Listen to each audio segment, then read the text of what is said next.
Donald Trump a encore chié sur la table du monde. Il a traité dans une rencontre avec des sénateurs américains les Noirs et d'Afrique et d'Haïti comme provenant de pays de merde.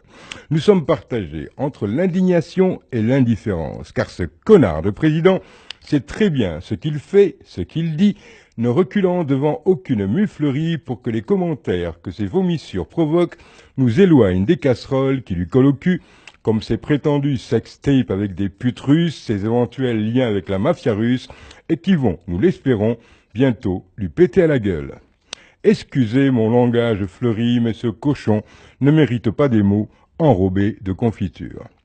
Je préfère, pour relativiser ma grande indignation face aux propos insupportables de ce mufle, exiger une autre appréciation des hommes qui nous gouvernent, une autre réflexion positive des mots blessants de ce clown de Mr. Trump en s'appropriant l'étude pointue du professeur Ablegé Hadjé de l'université de Facedown et en évitant que l'on se pose la vraie question.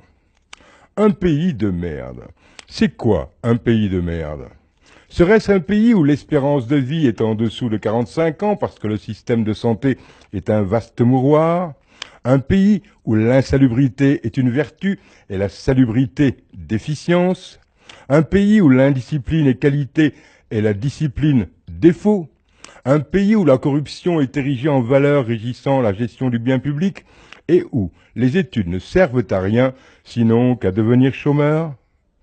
Un pays de merde est-il le lieu où les élections ne disent jamais la vérité des urnes, où des parvenus plastronnent au sommet de l'État tandis que les esprits brillants se meuvent dans le dénuement et dans lequel un cordonnier peut devenir lieutenant et un marmiton colonel ?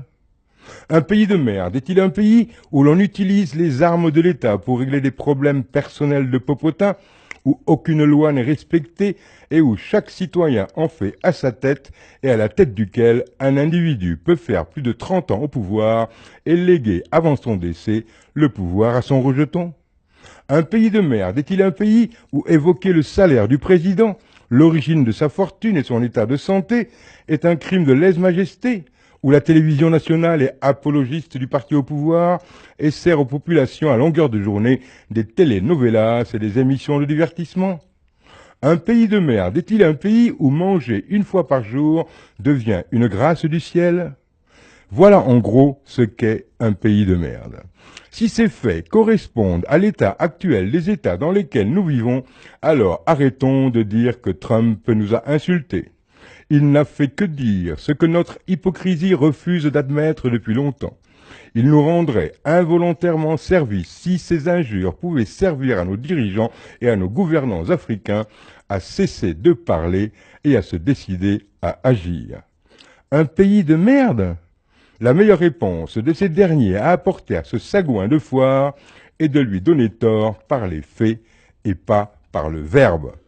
Leur plus effroyable faute de goût est de nous avoir mis en situation d'être insultés par un président de merde.